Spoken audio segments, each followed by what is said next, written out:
Alright folks, we're getting ready to have a nice little storm out here in northern Florida. Projects for this week: the Chevelle, 67 Chevelle. I've removed the dashboard. I'm getting ready to put a vintage air system in. You have to cut a couple of holes in the dash here, or one there, one here on this side, and you got to remove this faceplate here. Cut a hole, oblong or rectangular hole here and in the dash. I figured it'd be a lot easier to pull the dash out. It doesn't say that in the instructions, but since I've done one of these dashboards before, I figured it'd be a lot easier, more precise. You remove the heater box assembly, the inner fender skirt on the passenger side, the under dash heater box assembly, and all the ductwork that goes up to the top of the defrosters. This was a non-air car. Let me grab a flashlight and see if that helps. But you remove the ductwork going to the top. The right vent, exterior vent, has to be cut out of the kick panel. They give you a template to do that. I haven't read if you got to do the driver's side or not yet. I don't think so, but I'll have to read a little bit more. But you got to drop the steering wheel down to get the dash out. It's pretty much a complete kit here. It makes it a little easier, I think, with I don't know, I guess it doesn't matter if the engine's in or engine's out, but I figured it'd be a lot easier to do it now. After you cut the kick panel vent out of here, they give you a little plate. It fills the hole back up, and your AC lines duct through from under the dash through here, and they give you another little template piece here that goes where your, oh darn, can't see. Okay, let me grab a flashlight again. Where your squirrel cage sets and sucks through. They give you a little piece here that goes in there. It looks like, yep, I'm gonna have to cut that out bigger. It doesn't say that in the instructions. Unless it goes on the opposite direction. Yeah, I think it does. It goes on this direction instead. Yeah, that's how it goes on. They give you a bar to bolt behind it. Goes through behind it, the bolt comes through it. That holds it in on there. I guess that's the way it goes. It doesn't, it's kind of vague on the instructions. It does look like that. But well, that's what we're doing. Comes with a complete setup. I'll have to take the lines and measure them after I get the engine in, the compressor mounted on the engine. But this is a big block with the factory mount alternator and power steering pump, so it will have a passenger side mount, air conditioned brackets and everything come with the kit. So you take the inner fender skirt out, the defrost ductwork, cut out the fresh air door, remove the heater box and squirrel cage, remove the glove box. All that stuff gets pulled out and pretty much tossed except for your fender skirt. You keep the fender skirt. I just, like I said, decided to take the dash out. It'd be a lot easier and precise cutting things. Let's go back here. Remove the heater, under dash heater duct assembly, which it pretty much comes out fairly easy once you get your front plate off. There's just your cables, which your cables come off and you reuse your cable assembly with little circuitry that bolts down onto the back of the they actually go on and they're adjustable. They slides. They work with your factory control, air conditioning, or duct control and everything. Changes it to air conditioning and all that stuff. It's a pretty neat little kit. I mean, they want like $2,500 at shops around here to install it, so we're doing this one for TJ. He's got to have air. He's thinking about painting this thing black, so in Florida with a black car, definitely going to have air conditioning. So that's what we're up to. I did get me another Craigslist find, folks. Amco brake lathe. You know, Craigslist is great.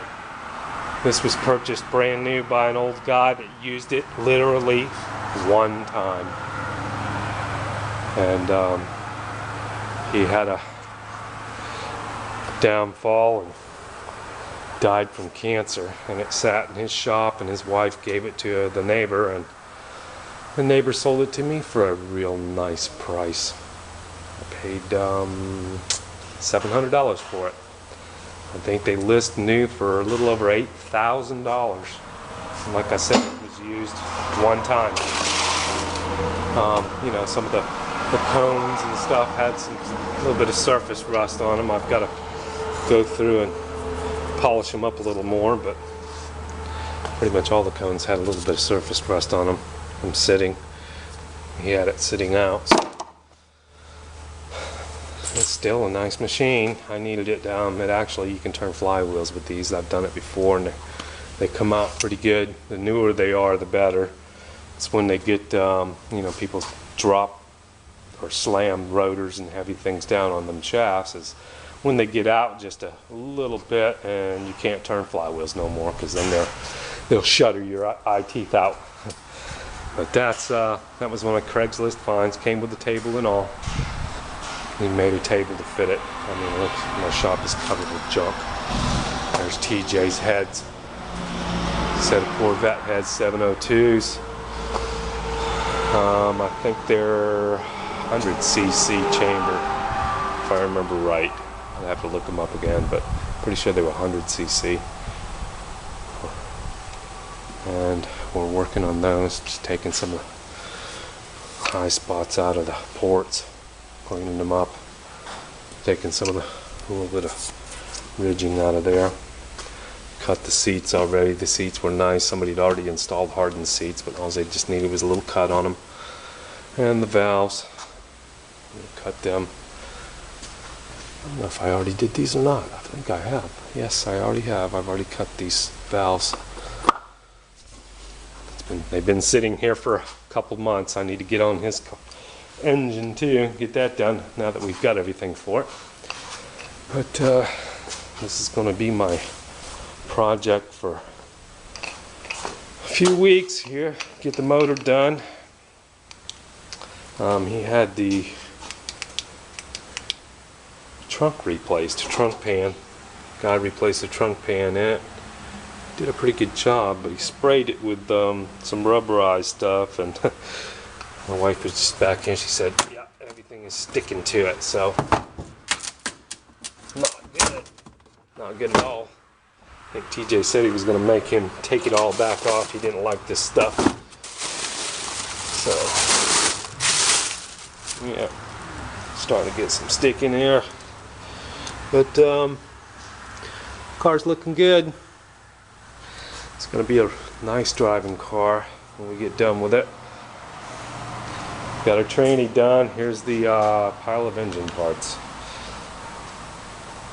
Everything's a mess right now.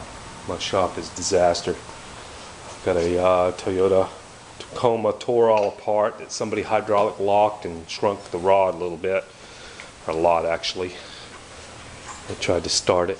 We had a Toyota guy come over and start it and give them an estimate on it. While they started it, I guess it was hydraulic locked when they tried to start it. So that's it. It's a 96 Toyota Tacoma. And that's what we're working on there too. Actually, she has, somebody came by and wanted to buy it, and I told her, and she accepted the guy's price. He wants to put a V8 in the thing, but I don't know. I think I'd put a Toyota motor right back in it. It's the 2.7. Let me see, I think I've got this shrunk rod here. Yep, right here. You can see where the crank was coming up and hitting the piston. And the rod has a slight bow in it, or a massive bow actually. But folks, when you get a blown head gasket and the engine locks up on you, don't try to start it or turn it over with a bar or anything like that. Take the spark plugs out.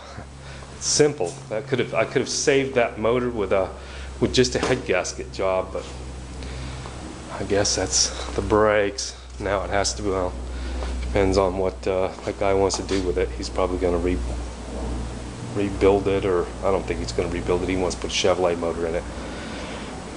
Blazer drivetrain, make it a mud vehicle. But I've already paid the lady for it, and I'm waiting for him to pay me back on it. So it was supposed to be last Friday. Yeah, you know how them go. But I still have the truck, so I'm not too worried about it. And I've got the title, so nobody gets anything until I get paid. Alright folks, that's what we're doing. AC, that's what I've been up to lately. That's what we're going to be doing. I'm going to take time off of everybody's thing and finish TJ's. Not good. I like seeing that sitting in the seat. There we go. Alright. And it looks like I'm almost time to call it a day today. It's late afternoon. I've got to get these cars inside before it rains. And it looks like we are going to have some rain. Focus in here and we can see some of our non-John Kerry day. And one of these days I'm going to paint the nose of this, or attempt to try to. And the wife's car's been running really good. Except for the battery being dead from sitting here for a week. For some reason. I'd let it sit for 3 months and come out and start right up. But mine just fire right off every time. Alright folks, Chevelle time again.